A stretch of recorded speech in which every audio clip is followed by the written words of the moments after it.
Integrative Life Community Building, Class 7, Completion. Hello, I'm Jim Morningstar, Director of the School of Integrative Psychology and facilitator of the Integrative Life Community Building course.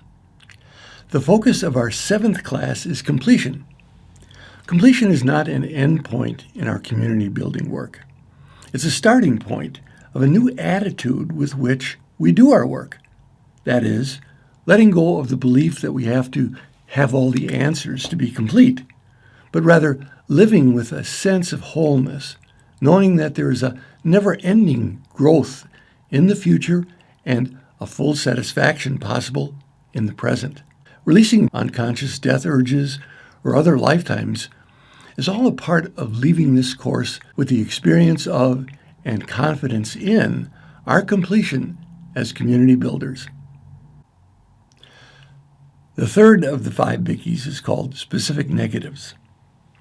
Specific negatives are the other negative or limiting thoughts that we've picked up about ourselves and our world in the course of our life, coming from teachers, extended family, neighbors, friends, social media, wherever it is that we've gotten and absorbed negative messages about ourselves and our life.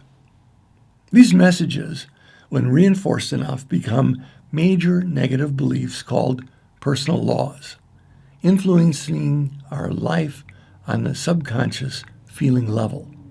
Consciously, we've been educated enough to refute the veracity of most of these beliefs, yet somehow our feelings are still activated by them, and our underlying attitudes towards ourselves are negatively influenced by these personal laws. Now, there's an effective process called self-analysis, a very simple, very direct way of finding out what some of your specific negatives are. Take handout 2 and complete the self-analysis form rather spontaneously. That is, not letting your mind try to come up with the, quotes, right or appropriate answers. Let your responses come from your uncensored self, because this is the part we want to help reprogram. So part 1, section 1, complete each sentence by letting it come out of your subconscious, even though your rational mind or higher self might disagree. 1, I don't think I can. 2, I've always been told that I cannot. 3, I'm most afraid to.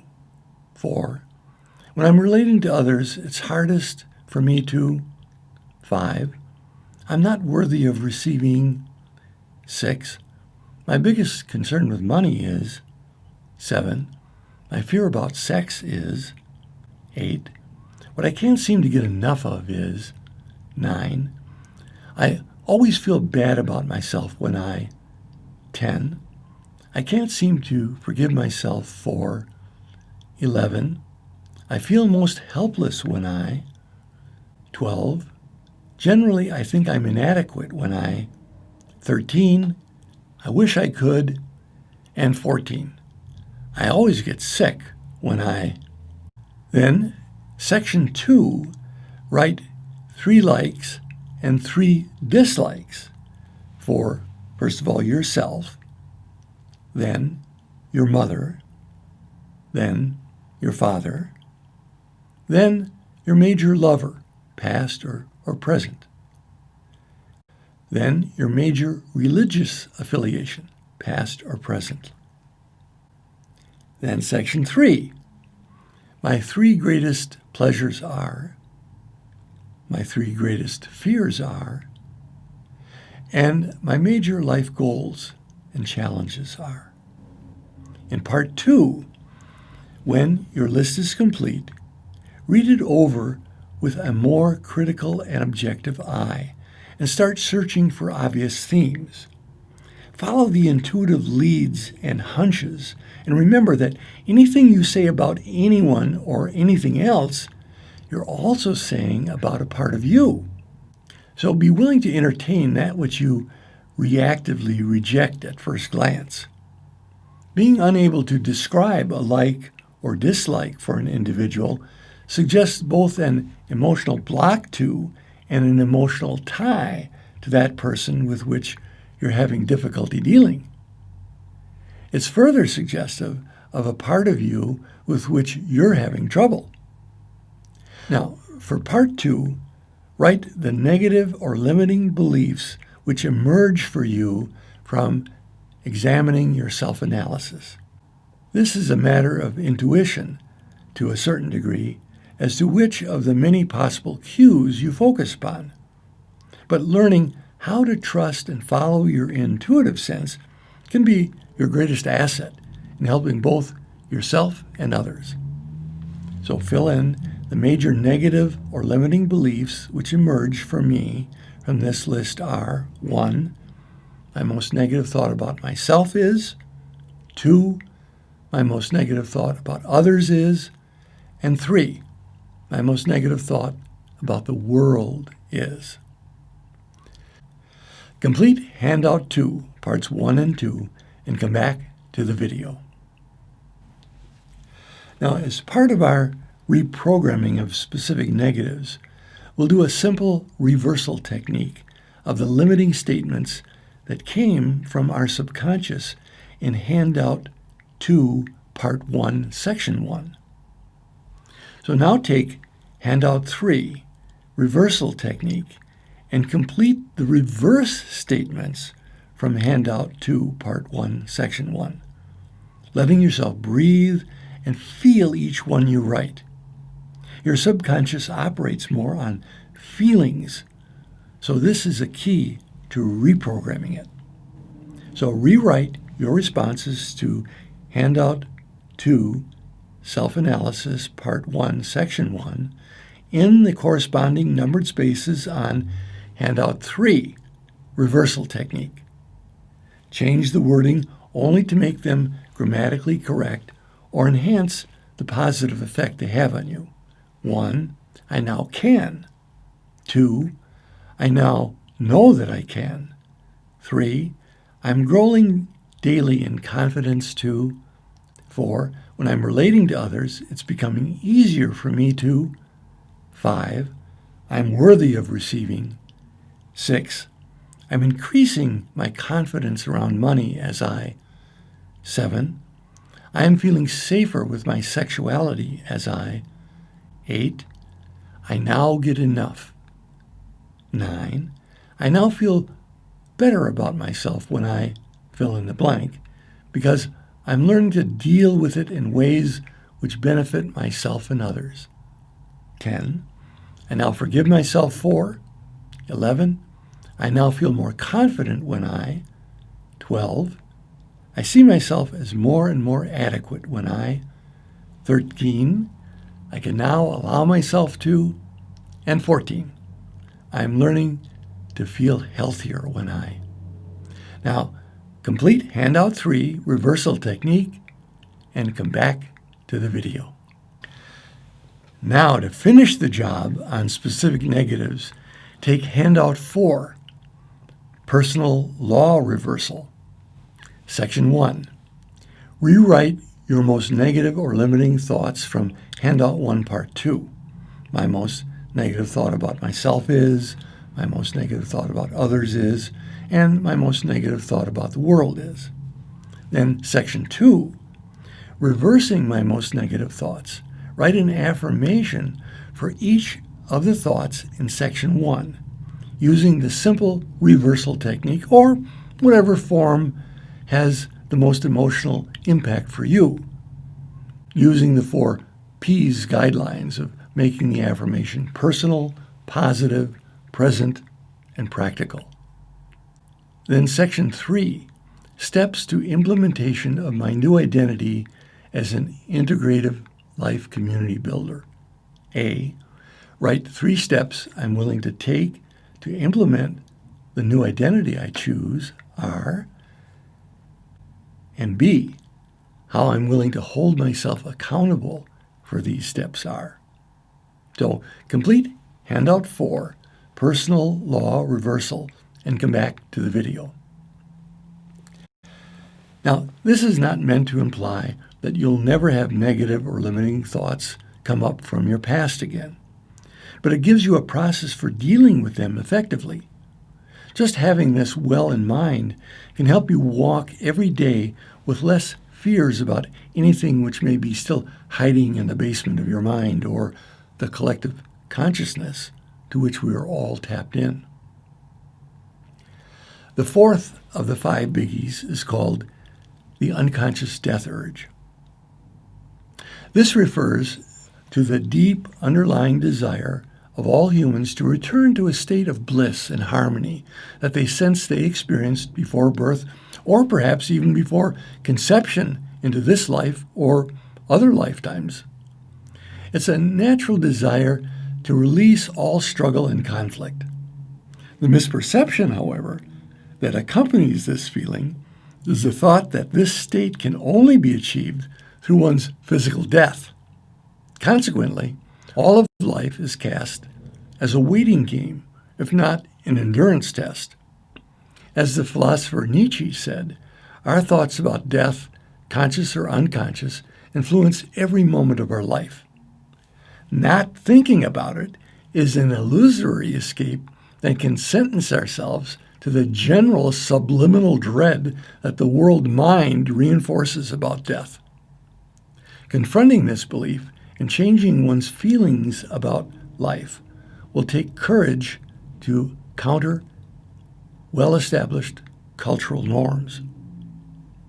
To do this, Leonard Orr, among others, developed the concept of, quotes, physical immortality.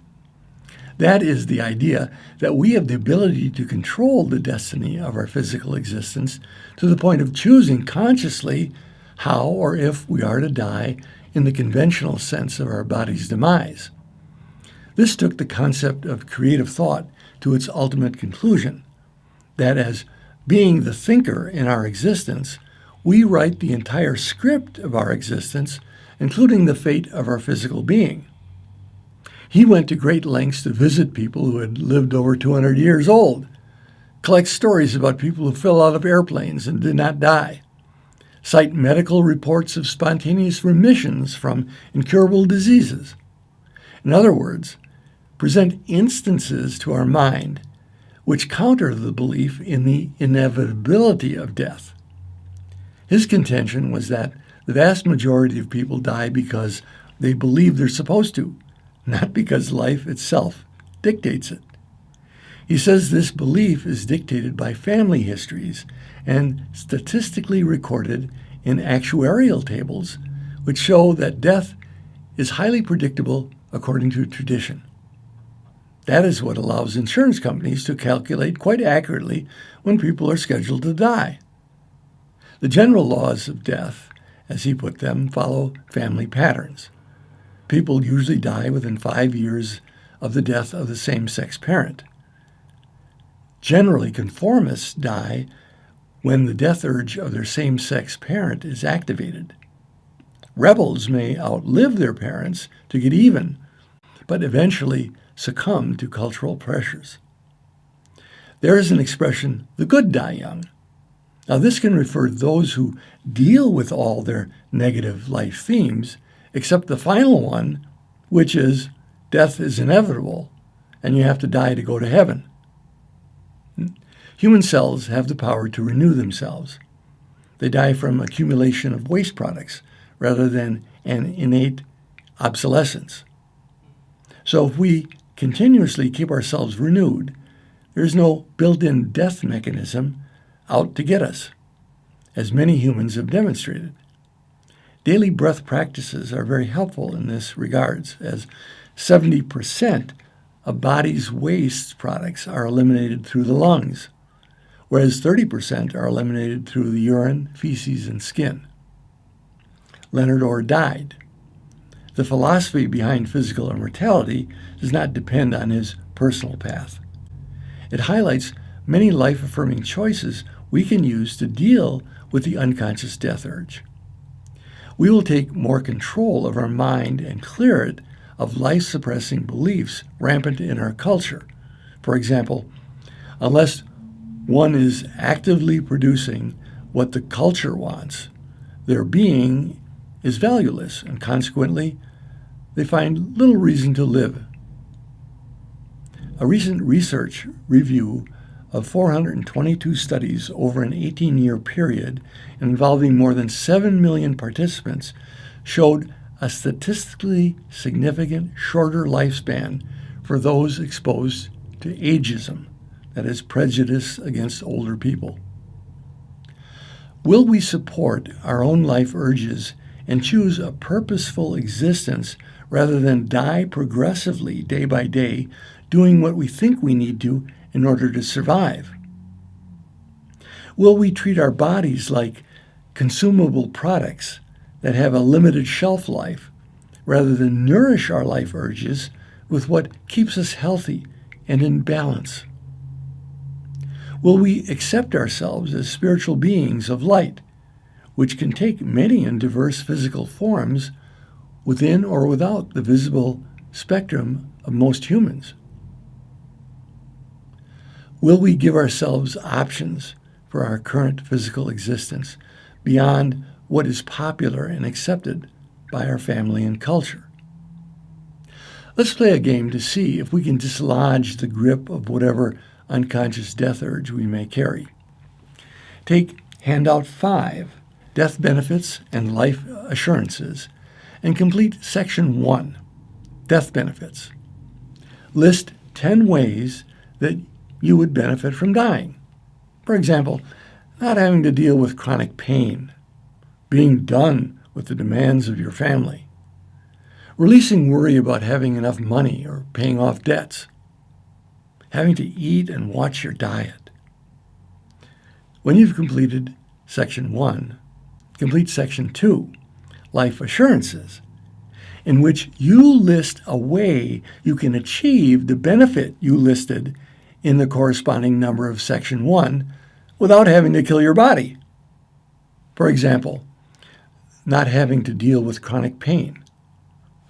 Consciously get to the source and benefit of my body's signals of pain. Being done with the demands of your family. Set self-respecting boundaries with my family. Releasing worry about not having enough money or paying off your debts. Do the prosperity exercises of Integrative Life Community Building Class 4, Leading a Prosperous Inner and Outer Existence. Having to eat and watch your diet. Increase my capacity for joy in eating and not eating in a healthy balance. Be creative and enjoy the game. It will help the effects penetrate your subconscious. So complete handout 5 and come back to the video. The true benefit of the concept of physical immortality is not to put you in a contest for how long you can live. In fact, it's quite the opposite. It's a challenge to live as fully as possible in the present. If I'm 100% conscious in the now, all my futures will take care of themselves in divine flow. I will consciously be in sync with any transition from my present physical form when and in the manner fitting my life purpose. Let's do a brief inner exploration as to what we know on some level about our own death programs. So, I'll ask you to get comfortably situated, either sitting or lying down, and engage for a minute in the circular breathing up your back and down your front, creating a sense of calm space within your circle with your breath and your intention, shutting everything else out but my voice.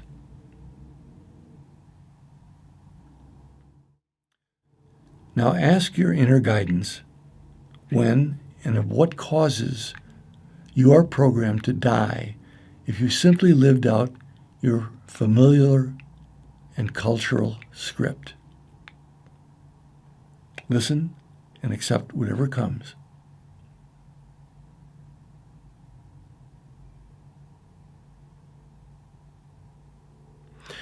Now ask your inner guidance what you could do to change that program script.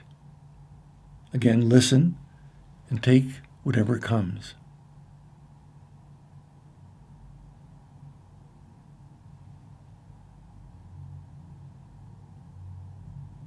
Now stop the video and go to Handout 6, Death Script and Antidotes, and jot down your responses in Section 1, Death Script, date and causes of my culturally programmed death, and Section 2, Antidotes to my culturally programmed death.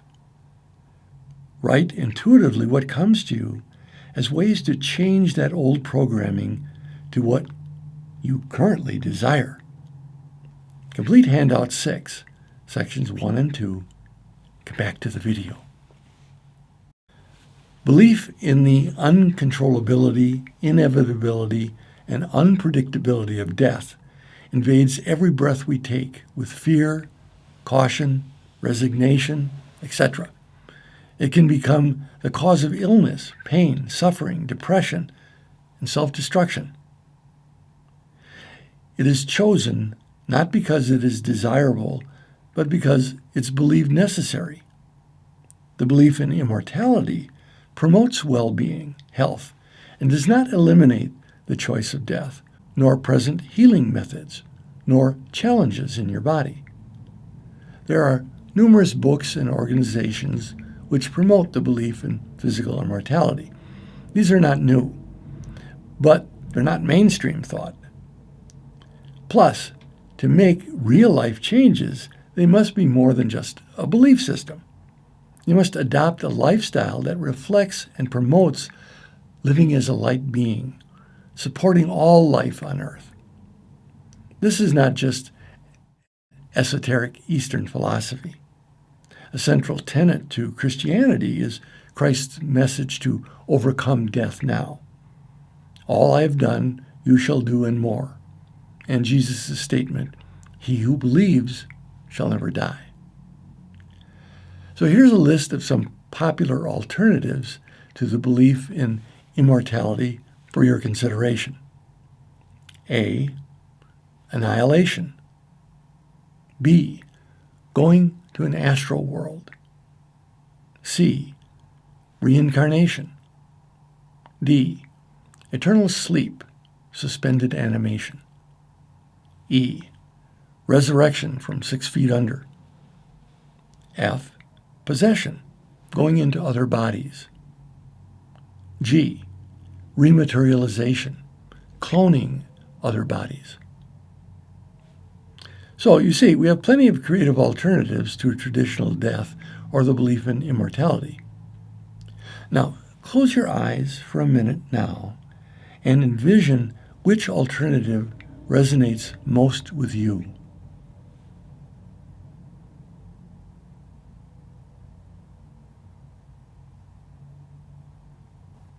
Stop the video and jot down your response in Section 3, Death Immortality Alternatives, on Handout 6.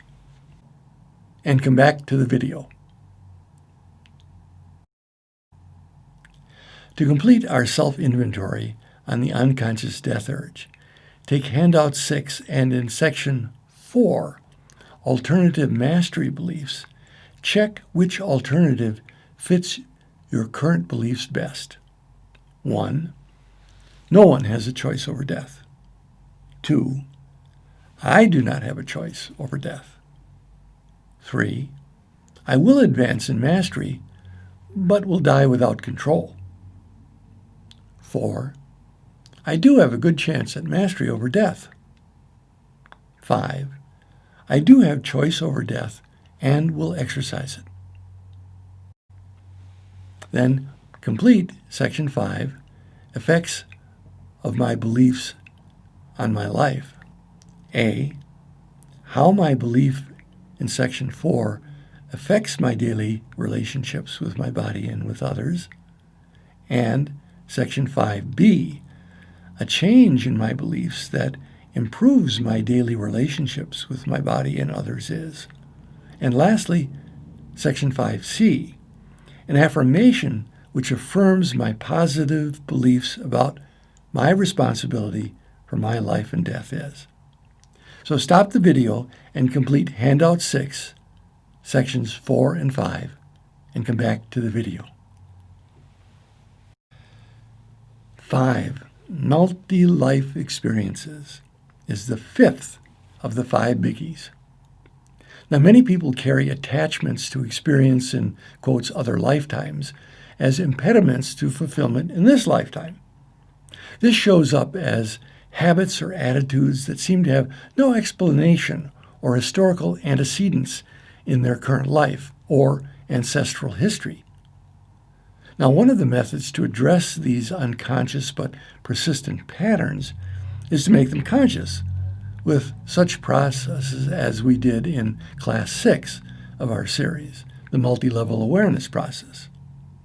Now, the good news is that we actually do have all the resources we need in this lifetime to change negative and limiting belief patterns from any time or space.